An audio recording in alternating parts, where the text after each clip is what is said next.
Hey, and welcome to The Solid Verbal. Now would be a perfect time to consider subscribing. Yeah, that little subscribe button for year-round premium college football content. That's it. Here's the video. Enjoy. Subscribe. If blank, could be one college football program, or could be several, really gets it going on the recruiting trail, it would cut into Alabama, Georgia, or Ohio State's dominance in the sport. Ohio State has been dominating the Big Ten East for the most part. So who's to say? Have they won a national championship?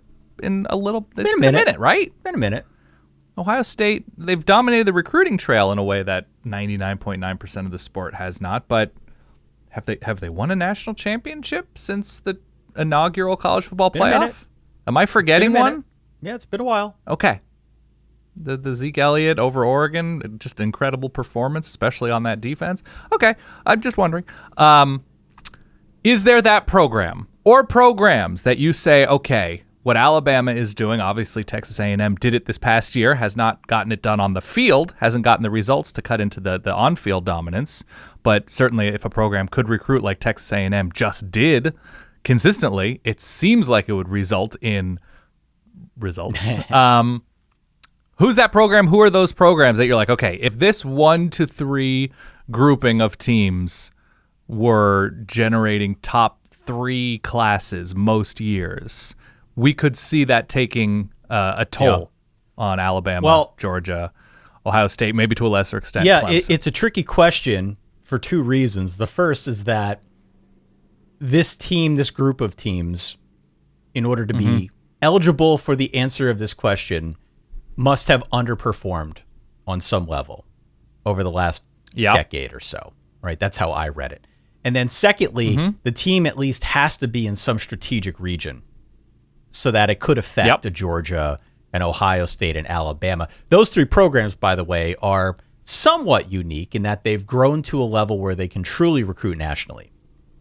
Doesn't matter where they're at. Obviously, if you're in the Southeast, that works to Georgia's favor. If you're in the Midwest, the Northeast, that works to Ohio State's favor. But these are programs that are recruiting from all over. It's not limited to any one corridor.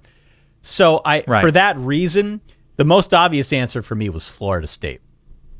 Florida State's recruiting over the last 5 years. You got to go back about 5 years to find when they were on the cusp of being a top 10 program in terms of recruiting. Outside of that, the last 4 years has basically been a top 20 program on the recruiting trail. They would have done better last cycle if not for the Travis Hunter debacle, which we've covered extensively here on this show, and many others have covered on that. Debacle. He went to where he wanted to go for whatever reason. That's not a debacle for him, but there were many folks out there who were calling from Mike Norvell's head. So in whatever level of debauchery you want to kind of count that Travis Hunter thing. Debauchery. I love that. Wherever you want to put the Travis Hunter thing, it definitely did not work to Florida State's favor. So I think if they can quote unquote get it going, that could definitely eat into the dominance that Alabama's had recruiting the state of Florida, that Georgia's had recruiting the Southeast, and maybe Ohio State to some extent. I would also then broaden the scope of that answer and say really any of the teams in Florida, right? Miami. Miami's done fairly well early on here in the Cristobal era. If they can continue some of that momentum, perhaps it eats into the Alabama side of things, right? One of the things that we heard so much about with Alabama, as they have risen, Miami has kind of gone in the opposite direction. And one of the things the recruiting people will tell you is that Alabama built pipelines into South Florida. It ate directly into where Miami would usually recruit. And so maybe if Cristobal can rebuild some of those pipelines and steer some of those guys away from other programs, it can have some sort of knock-on effect. I would also throw Florida in there. Look, we've talked a lot about Billy Napier, how we like Billy Napier at Gainesville, and why we think he can do well there. The recruiting last cycle wasn't great. Definitely could have been better. No. So if he can... No, and Dan Mullen had some really good but not great classes, top 10-ish, but not necessarily every year. And unless you're stacking top 10, top 6 types classes, then it is difficult to make that It's difficult to make the dent. It's also difficult to truly include Florida as part of this answer because Florida, by and large, has been okay on the recruiting trail. It hasn't been a disaster. Right. So I was really focused on Florida with this answer. if only because there is such a high concentration of D1 talent down there. So I got a two-pronged answer. The easiest way to end or curtail the dominance of these types of programs on the field is for teams within their division or conference to be the ones attracting more and more talent. Because if Alabama goes 10-2, 11-1, and are clearly excellent, but are not winning the West, and yes, they've gotten to the playoff without winning their division, but it's harder. It's a more difficult path, as we saw last year with Ohio State. Ohio State lost once in the Big Ten, but they lost to the team that won the division. And even though they were of playoff caliber, especially on offense, mostly on offense, they weren't sniffing the playoff. So Michigan ascending, even though Michigan hasn't recruited in a way anywhere near Ohio State. I mean, that's not fully fair. But yes, they've recruited well, but not cartoonishly well like Ohio State has. So the answer to me is, like LSU, right? LSU has the ability to string together top 5 classes. If they can find that quarterback, like they sort of stumbled into with Joe Burrow, then all of a sudden it becomes increasingly difficult for both Georgia and Alabama to dominate the field and get to the playoff. LSU, because of, the being in Louisiana, which per capita is one of the most intensely sought after states to find recruits, and also their access to East Texas and the Houston area, and they've raised their reputation nationally. Like if you're a top DB, why wouldn't you consider LSU with what they've put into the league recently and over the last, 10, 15, 20 years? So LSU is one of those programs to me.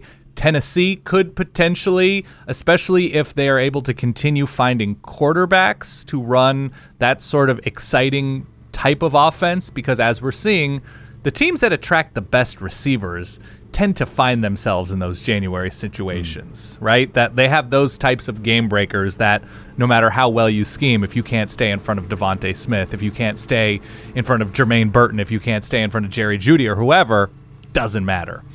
The other prong to this is probably USC, even though USC is not in the division or the conference of those schools, but because those schools have become reliant on plundering the West Coast for pieces, especially on offense. When you look at, the best tight end in college football last year was from Napa, California, Brock Bowers, CJ Stroud, Bryce Young. Now, DJU didn't work out. Tua's from the West Coast footprint in Hawaii.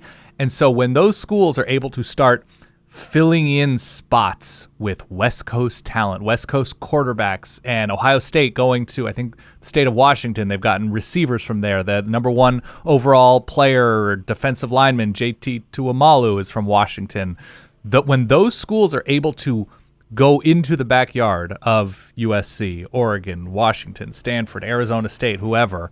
Bijan Robinson's from Arizona. Like, there's all sorts of examples of these schools from elsewhere coming to the West Coast in a way that they traditionally hadn't, when either USC, UCLA, Oregon, whoever was able to keep those guys within the footprint. So USC rising to the occasion and keeping CJ Stroud home. Bryce Young home. He was committed to USC at a certain time. Now, Malachi Nelson is the current 5-star that's committed to USC that otherwise in the Clay Helton era may have committed to and may have been committed to Oklahoma, right? And to a school not in that footprint. So those are the types of schools that I think a lot is dependent on the Pac-12. This is a hypothetical. Establishing itself as a big-time college football conference. I feel like we've been talking about that possibility for 10 years. Right. And it was, who was it that there's a running back, I think it's Kendall Milton from Northern California, Najee Harris from Northern California, that how do you blame any of these guys for going to the SEC, ACC, Big Ten when the stage is under much brighter lights and there's just so much more attention? So you can't blame them for leaving, but if Dan Lanning does the job, if Lincoln Riley does the job that they should be doing in terms of recruiting the West Coast, that will eat into some of the gains that those types of schools that can sort of have their choice of guys for the most part, no matter where they are in the country. So that would be that's my 2-pronged answer. It's LSU, Tennessee, USC, maybe to a lesser extent Oregon, just because it's more difficult to attract guys to Eugene than it is to LA. But Texas has recruited well, and that's super why I well. didn't include USC, frankly, because USC has not especially had what I would consider a recruiting problem maybe they've recruited the wrong types of guys. No. And talent development has been a big issue. But I think what you're describing is taking recruiting to a different stratosphere. And that's seemingly what Lincoln Riley has started to do. We'll see if that trend can continue.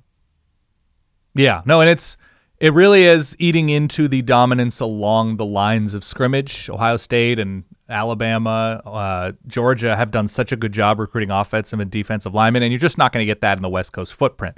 But if LSU starts bringing in more guys, Tennessee again is the other name, Texas A&M has started to do that. It was top 5 to 10 type classes until last year, and so you start stringing those types of classes together. Yeah, A&M beat Alabama with a roster that won't be as good as it will be in the next couple of years. So that's a good sign. A&M needs to find that quarterback, develop that quarterback, and let that quarterback shine in what I would argue is a better and more productive offensive system than where they've been these past few years under Jimbo. But yeah, that's the obvious answer. That if the Aggies can fulfill the promise of their roster, that's the most obvious short-term answer. But in terms of stacking those classes year over year, I think there are. Yeah, I mean, the other way to fill in the blank is to say if NIL can really get going on the recruiting trail, that could cut into Bama, Georgia, Ohio State. I've got an interesting answer, auxiliary, not as obvious. What about Michigan State? Because Mel Tucker has been an aggressor, both in recruiting high school talent and in the portal, where I don't think they will supplant Ohio State if things continue going the direction that they are. But if you remember, the best of Michigan State, playoff program, albeit briefly, was a major thorn, a sharp, aggressive thorn in Ohio State's side under Urban Meyer. Well, I was just reading an article before we hit record on Jarek Broussard and perhaps what he could mean to the Spartan program. I think there is real value in a program, maybe not rising up to be playoff caliber, but recruiting well enough and being coached well enough to be a true thorn in the side, that sharp, prickly thorn. A Peyton? Oh, thorn, boy. If you will. My. Yeah. I'm printing that one. Hold on. I'm printing out that goof out loud just to put it on my wall for later. Continue. I think there's real value in being that thorn in the side of, especially in the Big Ten East, where you've got Penn State, you've got Ohio State, you've got Michigan, all vying to be that next team up, to rise up on the national level, let's say, and be a real serious contender for the championship. Michigan State could potentially be that team that is the fly in the ointment, the thorn in the side that prevents it all from happening. And over the course of time, Dan, that could have an effect too.